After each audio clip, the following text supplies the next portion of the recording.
बात सन 1938-1939 की है, जब अंग्रेजों और मुस्लिम शासक निजाम मीर उस्मान अली खान का हिंदुओं पर अत्याचार चरम पर था।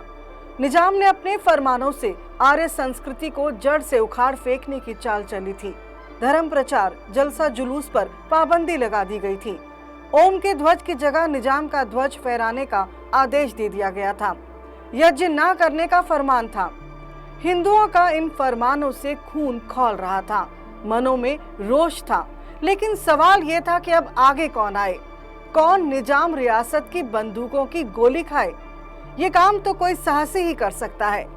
तब आगे आए थे महर्षि दयानंद सरस्वती जी द्वारा स्थापित आर्य समाज के हजारों वीर महान क्रांतिकारी। हैदराबाद सत्याग्रह आंदोलन का बिगुल बजा दिया गया।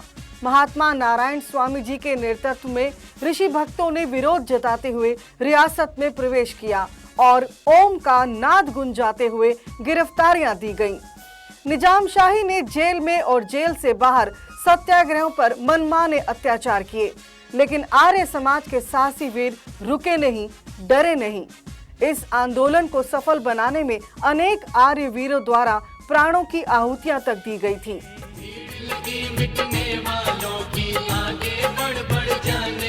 भर देंगे जेल खाने हैं वीर दयानंद के। आर्य समाज का ये आंदोलन सफल हुआ और निजाम मीर उस्मान अली खान हैदराबाद को झुकना पड़ा था। इस आंदोलन में एक शूरवीर ऐसा था जिनका सहयोग अपनी लेखनी के साथ था। भारत के स्वतंत्रता संग्राम के सबसे प्रमुख माने जाते इस आंदोलन में इस वैदिक शिक्षक ने न केवल अपने व्याख्यानों से बल्कि मैदान में उतरकर अत्याचार भी सहे, लेकिन हिंदुओं के अधिकारों की रक्षा करना अपना सर्वोपरि धर्म समझा। तो आइए आज नमन करते हैं महान क्रांतिकारी, वैदिक शिक्षक, महान लेखक और उस समय के सार्वदेशिक आर्य प्रतिनिधि सभा के महामंत्री पंडित गंगा प्रसाद उपाध्याय जी को। क्या आपको पता है, इकोनॉमिक टाइम्स के अनुसार भारत सरकार 2030 तक रोड पर जो मेरा हेयर फॉल हुआ था तो वो 6 मंथ में मेरे को बिल्कुल बोल्ड हो गया और मतलब इतना फास्ट हो रहा था अप्रोक्सीमेट। पंडित गंगा प्रसाद उपाध्याय जी को।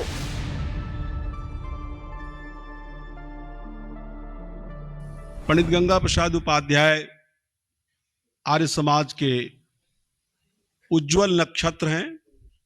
उनका कार्य, उनका जीवन, उनका व्यक्तित्व प्रत्येक क्षेत्र में अनुपम है।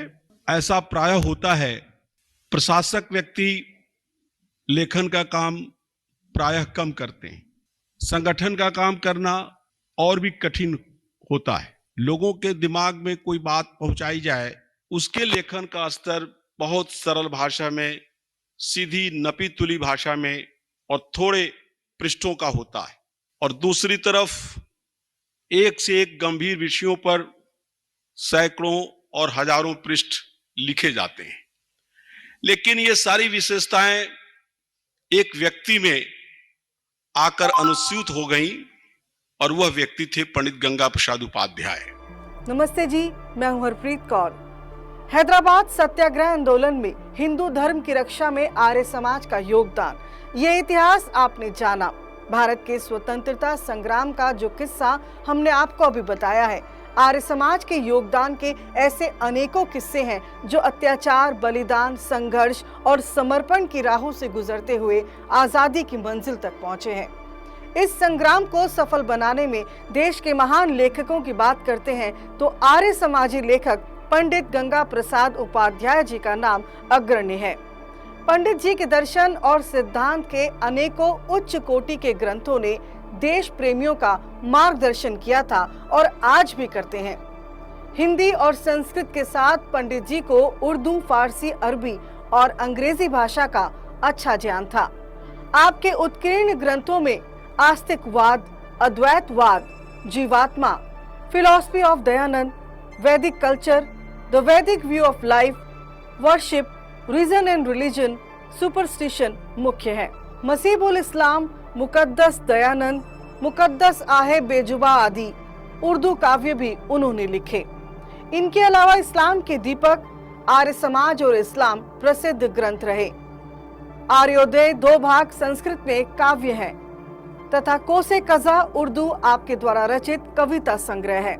साथ ही शांकर भाष्य लोचन, सायण और दयानंद, राम मोहन राय, बुद्धा एंड दयानंद, ये उनके तुलनात्मक ग्रंथ हैं।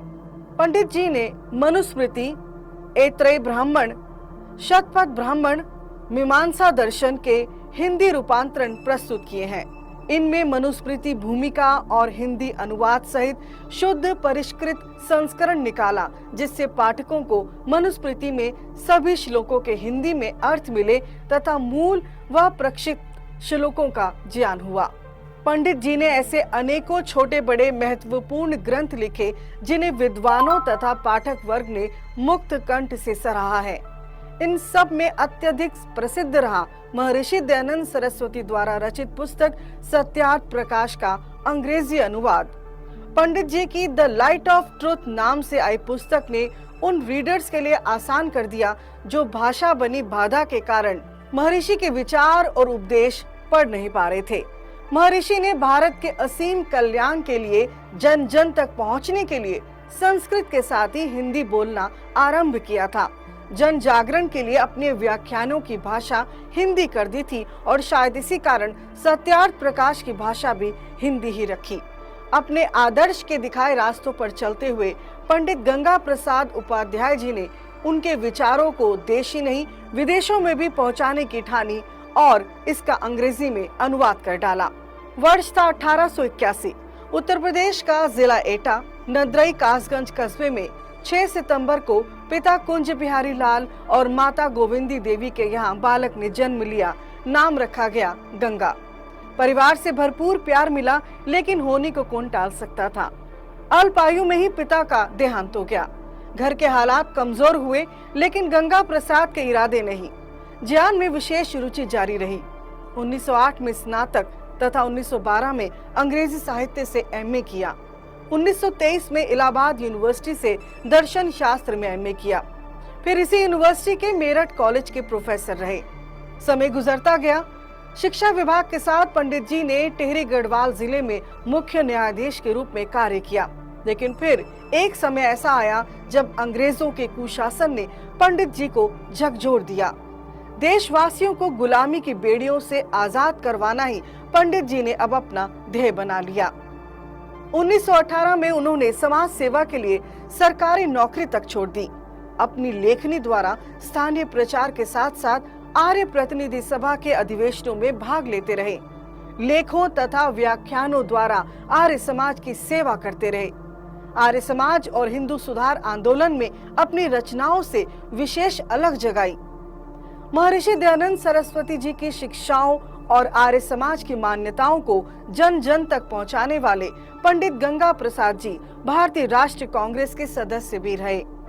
1931 में हिंदी साहित्य सम्मेलन के झांसी अधिवेशन में दर्शन परिषद के सभापति रहे। आस्तिकवाद ग्रंथ पर हिंदी साहित्य सम्मेलन में पंडित जी को मंगल प्रसाद पुरस्कार प्रदान किया गया था। 1941 से 1944 तक संयुक्त प्रांत यानी यूनाइटेड प्रोविंसेस के आर्य प्रतिनिधि सभा के अध्यक्ष रहे। फिर 1943 से 45 तक अंतर्राष्ट्रीय आर्य लीग नई दिल्ली के उपाध्यक्ष रहे। आजाद भारत में 1946 से 51 तक इसके महासचिव रहे। उनके पुत्र स्वामी सत्य प्रकाश सरस्वती भी एक उल्लेखनीय आर्य समाजी, रसायनविद एवं लेखक रहे। 1950 में अंग्रेजी में लिखी वैदिक कल्चर पर अमृत धारा पुरस्कार मिला, तो उत्तर प्रदेश द्वारा 1951 में कम्युनिज्म ग्रंथ पर पुरस्कृत हुए। 1952 में ऐत्रेय ब्राह्मण भाषा पर और 1955 में जीवन चक्र पर पुरस्कार मिले। साल था 1950। पंडित जी आर्य प्रतिनिधि सभा दक्षिण अफ्रीका की रजत जयंती में सम्मिलित होने के लिए रवाना हो गए और कई महीने उस देश में वैदिक धर्म का प्रचार किया था। फिर अगले साल 1951 में सांस्कृतिक धार्मिक यात्रा पर बर्मा, थाईलैंड और सिंगापुर गए। भारत में भी कश्मीर से लेकर सुदूरवर्ती दक्षिण तक आर्य समाज का प्रचार किया। बंगाल, बिहार, राजस्थान, महाराष्ट्र और पंजाब में अनेकों अवसरों पर सम्मेलनों के अध्यक्ष बनाए गए। उनके साहित्यिक एवं सामाजिक कार्यों के उपलक्ष्य में दीक्षा शताब्दी समारोह मथुरा में 25 दिसंबर 1959 को तत्कालीन राष्ट्रपति डॉक्टर राजेंद्र प्रसाद ने उन्हें स्मृति अंक भेंट किया था। पंडित गंगा प्रसाद उपाध्याय शास्त्रार्थ के लिए बहुत प्रसिद्ध थे। दूसरे धर्मों के विद्वानों को पंडित जी का ज्ञान परास्त कर देता था। हर वाद विवाद में वैदिक चर्चा पंडित जी को विजय बना देती थी।